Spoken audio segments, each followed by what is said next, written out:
महाराष्ट्र खो खो असोसिएशनच्या मान्यतेने आणि पालघर जिल्हा खो खो असोसिएशनच्या आयोजनाखाली कैलासवासी दवणे सर, दीपक दवणे सर यांच्या स्मरणार्थ अंडर 14ची राज्य अजिंक्य स्पर्धा, सुंदर स्पर्धा चिंचणी येथे भरलेली आहे. उपउपांत्य फेरीचे सामने चालू आहेत आणि आज आपण ज्यांच्याशी चर्चा करणार आहोत ते गुरुदत्त शिंदे, मुंबई खो खो संघटनेचे यंदाचे पुरुष गटाचे ते प्रशिक्षक होते आणि एकूणच मुंबई खो खो संघटनेच्या संघाची वाटचाल, त्यांच्या स्वतःच्या विद्यार्थी क्रीडा केंद्र म्हणा किंवा मुंबई पोलीस जिथे ते आज नोकरीला आहेत त्या मुंबई पोलीस खो खो संघाची पण वाटचाल, याबद्दल आपण त्यांच्याशी थोडक्यात बोलणार आहोत.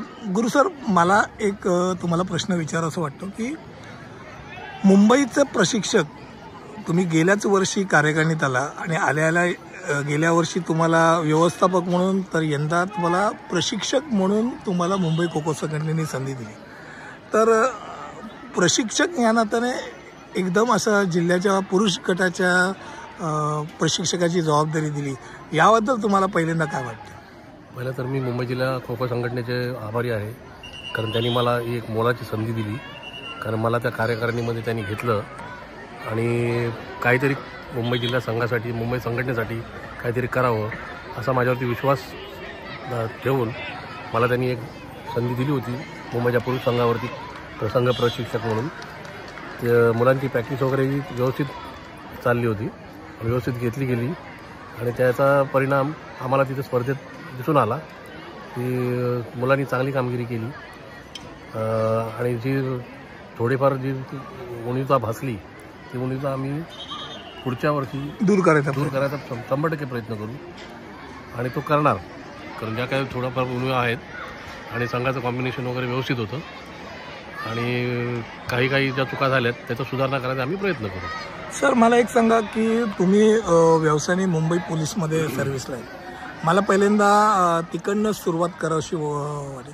मुंबई पोलीसचा खो खोचा संघ सुरू करण्यामध्ये जे काही अग्रेसर काही मंडळी होती त्यात तुम्ही होता, तर मुंबई पोलीस संघाच्या संदर्भात जरा माहिती द्याल का आणि त्यांची वाटचाल कशी चालू? मुंबई पोलीस खो खो संघाचं सांगायचं म्हटलं तर मी 1994ला मी पोलीस खात्यात भरती झालो आणि 1994 ते 96ला मी मुंबई पोलीस खो खो संघ उभा करण्यासाठी प्रयत्न करून आणि तो संघ उभा केला. त्यासाठी मला माझे जुने जे काही खेळाडू आहेत जे मला शेवटपर्यंत त्यांनी साथ दिली संघ उभा करण्यासाठी, तर त्या सर्वांचा पण मी आभारी आहे. कारण त्यांनी मला जो सपोर्ट केला, एक मॉरल सपोर्ट होता, त्या सपोर्टवरती मी मुंबई खो खोचा संघ, पोलीसचा संघ हा उभा करू शकलो. त्याच्यानंतर आम्ही 2011 साली मुंबई पोलीस गेम्स होतात आमचे, इंटर पोलीस गेम, त्याला IDC म्हणतात, इंटर डिपार्टमेंट पोलीस गेम.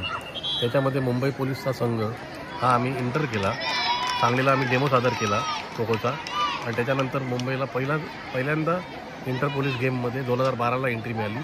तिथपासून सलग आतापर्यंत आम्ही खो खोची चॅम्पियनशिप मारत आहोत आणि यासाठी नवनवीन खेळाडू हे पोलीसमध्ये भरती चालू असल्या कारणाने खो खोच्या ह्याच्यावरती चांगले प्लेयर हे लागत आहेत कामाला. त्याच्यामुळे मला त्याचा आनंद आणि अभिमानही आहे की हा संघ जिवंत आहे, संघ चालू आहे आणि त्याचं हे पण चांगलं आहे, रिझल्ट पण चांगला आहे संघाचा. सर, मुंबई पोलिसांबद्दल तर सगळ्यांना अगदी सार्थ अभिमान आहे, नुसतं मुंबईकर नाही, महाराष्ट्र नाही, भारताला सुद्धा. कारण का one of the top most police खातं जे धरलं जातं ते मुंबई पोलिसांचं, की ज्यांचं वैयक्तिकरित्या प्रचंड असं जाळंसुद्धा आहे की जेणेकरून थेट गुन्हेगारांपर्यंत पाहिजे त्यावेळेला ते हात नेऊन पकडू शकतात. तर मुंबई पोलीस हा तसा बघायला गेला तर बऱ्यापैकी संख्येने असलेला पोलीस दल आहे. बरोबर. मुंबई पोलीस म्हणजे महाराष्ट्रामध्ये माझ्या माहितीप्रमाणे सर्वात मोठा दल पोलिसांचं कुठे असेल तर मुंबईमध्ये आहे. तर या मुंबई पोलीस दलामध्ये दरवर्षी खेळाडू, नवीन खेळाडू हे नोकरीला लागत असतात. तर यामध्ये खो खो, कारण का शेवटी खेळ, कबड्डी असेल, खो खो असेल, हे रांगडे देशी खेळ, या खेळाच्याच खेळाडू खऱ्या अर्थाने ॲक्च्युली पोलीस दलामध्ये दिसून यायला पाहिजे. कारण जर चोराला पकडायचं असेल तर धावणं आलं किंवा विचाराने बुद्धिबळ आलं किंवा चपळता आली आणि एकूणच कामाचं 12-12 तास काम करण्याकरताची क्षमता आली, ही क्षमता असणारी मंडळी खेळाडू आहेत. तर असे दरवर्षी किती खेळाडू साधारणतः खो खोचे किंवा देशी खेळाचे लागत असतात? साधारणतः असं बघा, कारण आमचं पोलीस जी भरती असते ती ओपन असते, त्याच्यामुळे इतर जिल्ह्याची पण मुलं मुंबईत येऊन भरती होतात.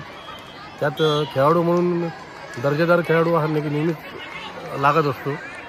फक्त आमचं एकच इंटेन्शन आहे की मुंबई पोलिसचा संघ हा सतत चालू राहावा, जेणेकरून कोणत्याही क्लबचा म्हणू या कोणत्याही जिल्ह्याचा म्हणू हा खेळाडू हा खो खोच्या नावावरती पोलीसमध्ये भरती झाला पाहिजे आणि पोलीस संघासाठी तो खेळला पाहिजे. अगदीच उदाहरण द्यायचं झालं तर जगदीश दवणे सर आता इथे खाली जे उभे आहेत, आज पालघर जिल्हा खो खो संघटनेचे सचिव आहेत आणि या स्पर्धेचे ते आयोजक आहेत.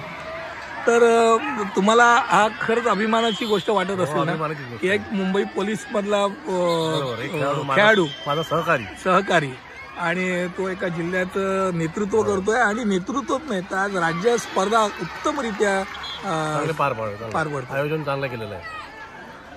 एकूणच या स्पर्धेला तुम्ही आलात, भेट दिली, तुमच्या या सहकार्याने जी स्पर्धा आयोजित केली त्याबद्दल तुम्हाला कसं वाटतं? आता आम्ही आजच सकाळी आलो स्पर्धेला भेट देण्याकरता आणि आल्यानंतर बघितलं जे आयोजन केलेलं आहे ते अतिउत्तम केलेलं आहे आणि इथे जेवण मुलांची राहण्याची सोय हे सर्व गोष्टी ह्या उत्तम रीतीने केलेल्या आहेत. तर त्यासाठी खरोखर आयोजकाचा मी आभारी आहे. त्यांनी जे उत्कृष्ट योजना केलेली आहे, अजून ही स्पर्धा उद्यापर्यंत चालणार आहे आणि त्याचं खरोखर श्रेय माझ्या मित्राला, माझ्या सहकारी जगदीश दवणे जे इथे पालघर जिल्ह्याचे सेक्रेटरी आहेत, त्याच्या सहकारी जे इतर त्यांचे जे आहेत त्या सर्वांना देतो आणि त्यांनी चांगलं आयोजन केलं त्याबद्दल मी त्यांचे आभारी आहे. सर, मी तुमच्या क्लबकडे वळतो. तुम्ही मुंबईचे प्रशिक्षक म्हणून काम केलं, तुम्ही तुमच्या मूळ संस्था विद्यार्थीकडे गेलं, तिकडनं 100% खेळ असाल, तो खेळ ऐकायला आवडेल आणि विद्यार्थी क्रीडा केंद्राकडनं तुम्ही प्रशिक्षक म्हणून काम केलं होतं का, तर ते ऐकायला आवडेल. आधी खेळाचं सांगतो. विद्यार्थीचा मी खेळाडू आहेच, सभासदी आहे, खेळाडू आहे. तिथे आता सध्या मी उपाध्यक्ष म्हणून काम करतो आणि मी खेळाडू असताना मी भरपूर टुर्नामेंट खेळलेलो आहे. राज्यस्तरीय, स्टेट लेवल वगैरे, ऑल इंडिया वगैरे भरपूर खेळलेलो आहे. आणि त्याच्यानंतर मला जेव्हा संधी मिळाली की संघाचा प्रशिक्षक म्हणून जाण्याची, आणि त्यावेळेला मी प्रत्येक वेळेला विद्यार्थीचा कोच म्हणून मी गेलेलो आहे. आणि त्यावेळेला मी विद्यार्थी की फायनलला कशी जाईल आणि फायनल कशी खेळेल, फायनल कशी मारेल याच्यावर जास्त भर देऊन जास्तीत जास्त फायनल आम्ही मारलेले आहेत. आणि त्याचं श्रेय माझ्याबरोबर माझ्या खेळाडू नाही जातं की त्यांनी त्यांची मेहनत कुठे वाया गेली नाही आणि त्या मेहनतीला त्याचं फळ मिळालेलं आहे. सर, एक प्रश्न आवर्जून इतर जिल्ह्यांना मी नेहमी विचारत असतो की मुंबई, पुणे म्हणा, उपनगर म्हणा, ठाणा म्हणा, आता थोडंफार सांगलीसुद्धा त्याच ग्रेडला आहे की विविध असे क्लब उभे राहतात आणि क्लबच्या जीवावरती खो खो हा खऱ्या अर्थाने टिकतो. कारण शालेय स्तरावरचा जर संघ असेल, शाळा संपते तसं तो संघ, तो खेळाडू पण गायब होतो. तर आज ही क्लब संस्कृती जी आहे, ज्यामुळे मुंबईमधला खेळ आज टिकून आहे, त्याबद्दल तुम्हाला काय वाटतं? मुंबईचा संघ टिकून आहे, मुंबईचे खेळाडू टिकून आहेत, याबद्दल नो डाऊट. पण ते काय माहिती आहे काय, ज्या आपल्या शाळा आहेत त्या शाळेतून प्लेअर घडवला गेला पाहिजे. त्या शाळामध्ये खो खो हा शिकवला गेला पाहिजे आणि त्यातूनच आपल्याला काहीतरी उदयोन्मुख खेळाडू मिळतील. आणि ते जे क्लबला जे जॉईन होतील, म्हणजे कोणत्याही क्लबला जॉईन होते मुंबईमधल्या, तर त्यांच्याकडनं ते करून घेणं आणि त्यांना योग्य तो चांगल्या पद्धतीचा परफॉर्मन्स त्यांचा दाखवून देणे आणि त्याचा फायदा हा जिल्ह्याला पण होणार. कारण ते खेळाडू जर चांगली प्रॅक्टिस केली, चांगला खेळला, तर त्याचा 100% फायदा हा मुंबई जिल्ह्यालाही होणार आणि त्याच्यामुळे संघ हा वर खेळेल. तर जाता जाता एक प्रश्न शेवटचा विचारतो की एक मुंबईचा प्रशिक्षक म्हणून आता तुम्ही शिडीवरती चढत आलेला आहात, तुम्ही मुंबईची पुढची भावी वाटचाल तुम्हाला काय वाटतं? मुंबईची भावी वाटचाल पुढची म्हणायला गेलात तर आता जो आमचा संघ जो गेला होता त्याच्यामध्ये थोड्याफार त्रुटी आहेत, त्या आम्ही दूर केल्या तर नक्कीच आम्ही वरच्या चारामध्ये खेळू अशी अपेक्षा आहे. चारामध्ये काय फायनल पण मारू एखादी वेळ, कारण एवढी चांगली क्वालिटी आहे. पण कुठेतरी आम्ही थोडेफार मायनसमध्ये आहोत. ते प्लस कसे करता येईल याचा आम्ही विचार पुरेपूर करू आणि त्यावरती जास्त भर देऊन प्रॅक्टिस घेऊन कोणत्या टेक्निकली ज्या गोष्टी आहेत त्या सर्व दूर करून आम्ही मुलांना संघ कसा फायनलला जाईल यासाठी भर देऊ. सर नमस्कार. फार उत्तमरित्या तुम्ही आज मनमोकळे गप्पा मारल्या. आज आपल्या समोर गुरुदत्त शिंदे विद्यार्थी क्रीडा केंद्राचे खेळाडू, आत्ताचे उपाध्यक्ष, त्यांचे प्रशिक्षक, तसेच मुंबई खो खो संघटनेचे कार्यकारिणी सदस्य आणि आत्ताचे यावर्षीचे पुरुष गटाचे प्रशिक्षक यांनी आपल्याबरोबर मनमोकळ्या रीतीने गप्पा मारल्या.